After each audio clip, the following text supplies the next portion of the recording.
അവൻ ഗ്രാമപ്രദേശങ്ങളിൽ ചുറ്റി സഞ്ചരിച്ച് പഠിപ്പിച്ചുകൊണ്ടിരുന്നു. അവൻ തന്റെ 12 പേരെ അടുത്ത് വിളിച്ച് 2 പേരെ വീതം അയക്കുവാൻ തുടങ്ങി. അശുദ്ധാത്മാക്കളുടെ മേൽ അവർക്ക് അധികാരവും കൊടുത്തു. 2 പേരായിട്ടാണ് ശിഷ്യന്മാരെ ഈശോ അയക്കുന്നത്. വളരെ ഹൃദയസ്പർശിയായ ഒരു തീരുമാനമാണത്. കാരണം ശുശ്രൂഷാ മേഖലയിലായിരിക്കുമ്പോൾ അവർക്ക് എന്തു തന്നെ സംഭവിച്ചാലും അവർ ഒറ്റയ്ക്കാകില്ല എന്ന ഒരു ഉറപ്പാക്കലാണത്. ദൈവം തൻ്റെ പ്രിയപ്പെട്ട മക്കളുടെ ആവശ്യങ്ങളിൽ എത്രമാത്രം കരുതലുള്ളവനാണെന്നതിൻ്റെ തെളിവുമാണത്. നമ്മുടെയൊക്കെ ജീവിതത്തിലും ദൈവം ഒരുപാട് കരുതലോടെ തന്നെയാണ് നമ്മെ തിരഞ്ഞെടുക്കുന്നതും ഓരോ കർമ്മമണ്ഡലങ്ങളിലേക്ക് അയക്കുന്നതും. എൻ്റെ കൂടെ ആരെങ്കിലുമൊക്കെ ഇരിക്കുമ്പോൾ അതെൻ്റെ കൂടപ്പിറപ്പുകളായിരിക്കാം, സഹചാരികളായിരിക്കാം, കുടുംബ ബന്ധങ്ങളായിരിക്കാം, അവർക്ക് സന്തോഷകരമായ ഓർമ്മകളാണോ ഞാൻ സമ്മാനിക്കുന്നതെന്ന് ചിന്തിക്കുന്നത് നല്ലതാണ്.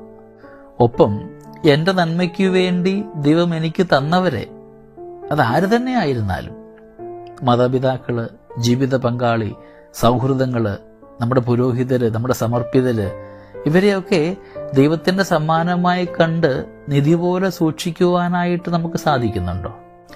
നാം ആരും ഒറ്റയാനായി തീരുവാനായിട്ട് കർത്താവ് ആഗ്രഹിക്കുന്നില്ല. എല്ലാവരുമായും സഹകരിച്ചും വിശകലനം ചെയ്തും ആലോചന നടത്തി മുൻപോട്ട് പോകാനാണ് അവിടുന്ന് ആഗ്രഹിക്കുക. പങ്കുവച്ച് സാഹോദര്യത്തോടെ പരസ്പര ഉന്നമനത്തിനായി നാം യത്നിക്കണമെന്നാണ് വചനം നമ്മളിന്ന് പഠിപ്പിക്കുക. ദൈവസ്നേഹത്തിൽ വളരാൻ, ദൈവത്തോടുള്ള വിശ്വാസത്തിൽ ആഴപ്പെടുവാനായിട്ട് ഞാൻ എൻ്റെ സഹോദരനെ സന്തോഷത്തോടെ സഹായിച്ചിട്ടുണ്ടോ? ഞാനും വിളിക്കപ്പെട്ടവനാണ്, അയക്കപ്പെട്ടവനും കൂടിയാണ്. ഞാൻ എൻ്റെ തന്നെ വളർച്ചയ്ക്ക് വേണ്ടിയാണോ പ്രാധാന്യം കൊടുക്കുക? മറ്റുള്ളവരുടെ ആത്മീയ വളർച്ചയിൽ ഞാൻ എന്തെങ്കിലുമൊക്കെ ഒരു പ്രതിബന്ധമായിട്ടുണ്ടോ? നമുക്ക് ധ്യാനിക്കാം. നാമൊക്കെ യാത്ര ചെയ്യുമ്പോൾ, ഈ ജീവിതയാത്രയിൽ മുമ്പോട്ട് പോകുമ്പോൾ, ഒറ്റയ്ക്കാകുമ്പോൾ പലപ്പോഴും വഴിതെറ്റുവാനും പോകേണ്ടാത്ത ഇടത്തേക്ക് പോകുവാനുമുള്ള സാധ്യത കൂടുതലാണ്. ഒറ്റയ്ക്കായിരിക്കുമ്പോൾ ഉണ്ടാകാനിടയാകുന്ന അപകട സാധ്യതകളെ മറികടക്കാനാണ് കർത്താവ് നമുക്ക് കൂടെ യാത്ര ചെയ്യാനായിട്ട് സഹോദരങ്ങളെ സമ്മാനിച്ചിരിക്കുന്നത്. സൗഹൃദങ്ങളും സഹോദര ബന്ധങ്ങളും നല്ല വ്യക്തിബന്ധങ്ങളും ഒക്കെ ദൈവത്തിന്റെ ദാനമാണ് തിരിച്ചറിഞ്ഞുകൊണ്ട് നമുക്ക് മുമ്പോട്ട് യാത്ര ചെയ്യാം. നമ്മുടെയൊക്കെ ഈ മനുഷ്യ ആയുസ് നാമൊക്കെ ഇങ്ങനെ ജീവിച്ച് തീർക്കുമ്പോൾ നമുക്ക് സ്വതന്ത്രമായിട്ട് ഉപദേശം തേടുവാനുള്ള ആത്മീയ ഉപദേശം സമ്മാനിക്കുന്നവരുണ്ടോ? ഞാൻ അവരുടെ നിർദ്ദേശങ്ങൾ പാലിക്കുന്നുണ്ടോ?